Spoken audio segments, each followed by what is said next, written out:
गोरखपुर शहर में इन दिनों पतंगबाजी का शौक एक खतरनाक रूप लेता दिखाई दे रहा है। रंग बिरंगी पतंगों के साथ उड़ रहा धागा अब सिर्फ खेल का हिस्सा नहीं रहा, बल्कि लोगों की जान के लिए जोखिम बनता जा रहा है। बात हो रही है प्रतिबंधित चीनी मांझे की, जिसकी बिक्री पर रोक है, लेकिन इसके बावजूद शहर के कई इलाकों में खुलेआम बिक रहा है। कोतवाली क्षेत्र की कई दुकानों पर चीनी मांझा धड़ल्ले से बेचा जा रहा है। स्थानीय लोगों का कहना है कि यह मांझा सामान्य धागे से कहीं ज्यादा तेज और पतला होता है। इसकी धार इतनी खतरनाक होती है कि सड़क से गुजरते राहगीर, बाइक सवार, साइकिल चालक और यहां तक कि पंछी भी इसकी चपेट में आकर गंभीर रूप से घायल हो रहे हैं। प्रशासन की ओर से प्रतिबंध के साफ निर्देश हैं, लेकिन जमीनी हकीकत कुछ और ही कहानी बयां कर रही है। बाजारों में इसकी उपलब्धता यह दिखाती है कि नियमों की अनदेखी अब भी भारी है। हाल के महीनों में जिले के अलग अलग इलाकों में ऐसी कई घटनाएं सामने आई, जिसमें लोग बाल बाल बचे या गंभीर रूप से घायल हुए। अक्टूबर 2025 की एक घटना ने पूरे इलाके को झकझोर कर रख दिया था। शाहपुर थाना क्षेत्र के जंगल हकीम नंबर 2 मोहनापुर चुन्नीपुर के रहने वाले 45 वर्षीय महेंद्र निषाद साइकिल से पादरी बाजार जा रहे थे। घर से कुछ ही दूरी पर पहुंचे थे कि अचानक उड़ती पतंग का चीनी मांझा उनके गले में उलझ गया। पास में कुछ किशोर पतंग उड़ा रहे थे और कटी पतंग को पकड़ने की होड़ मची थी। उसी दौरान मांझा सड़क से गुजर रहे महेंद्र निषाद के गले से टकरा गया। वे घायल हो गए और तुरंत अस्पताल ले जाए गए।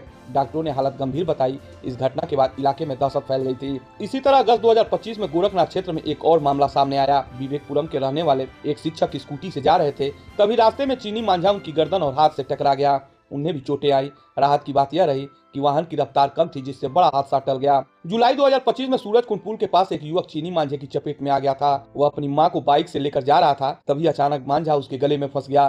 तुरंत इलाज के लिए मेडिकल कॉलेज में भर्ती कराया गया और समय पर उपचार मिलने से स्थिति संभल सकी। ऐसी घटनाएं सिर्फ इंसानों तक सीमित नहीं है, बड़ी संख्या में पंछी भी इस खतरनाक मांझे की वजह से घायल हो रहे हैं। उड़ान के दौरान मांझे से टकराने पर उनके पंख कट जाते हैं या वे फंस जाते हैं, जिससे उनकी जान पर बनाती है। पशु पक्षी प्रेमियों ने भी इस बात पर चिंता जताई है और सख्त कार्रवाई की मांग की है। लखनऊ में चीनी मांझे से हुई एक युवक की मौत के बाद प्रदेश स्तर पर सख्ती बढ़ाई गई है। मुख्यमंत्री के निर्देश के बाद अब पुलिस और प्रशासन को विशेष अभियान चलाने के आदेश दिए गए हैं। गोरखपुर में भी टीम गठित कर कार्रवाई की तैयारी शुरू कर दी गई है। जिलाधिकारी दीपक मीणा ने साफ कहा कि प्रतिबंधित मांझा बेचते पाए जाने पर सख्त कार्रवाई होगी। जो भी दुकानदार नियम तोड़ते हुए पकड़ा जाएगा, उसके खिलाफ कानूनी कदम उठाए जाएंगे। वहीं एसपी सिटी अभिनव त्यागी ने भी बताया कि अभियान चलाकर ऐसे विक्रेताओं की पहचान की जाएगी और कार्रवाई सुनिश्चित की जाएगी। व्यापारिक संगठनों ने भी इस फैसले का समर्थन किया है। चेंबर ऑफ कॉमर्स के अध्यक्ष संजय सिंघानिया ने मुख्यमंत्री के निर्देश की सराहना करते हुए कहा कि इस तरह की सख्ती जरूरी है, क्योंकि यह सीधे लोगों की सुरक्षा से जुड़ा मामला है। उनका कहना है कि प्रतिबंध होने के बावजूद बिक्री होना चिंता का विषय है और अब जिम्मेदारी तय होनी चाहिए।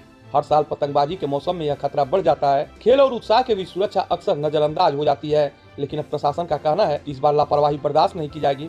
बाजारों पर नजर रखी जाएगी और शिकायत मिलने पर तुरंत जांच होगी। गोरखपुर में चीनी मांझे का मुद्दा अब सिर्फ एक मौसमी समस्या नहीं रहा, बल्कि कानून और जन सुरक्षा से जुड़ा गंभीर विषय बन चुका है। आने वाले दिनों में अभियान कितना असर दिखाता है, यह देखने वाली बात होगी, लेकिन फिलहाल शहर में इस जानलेवा धागे को लेकर सतर्कता बढ़ा दी गई है।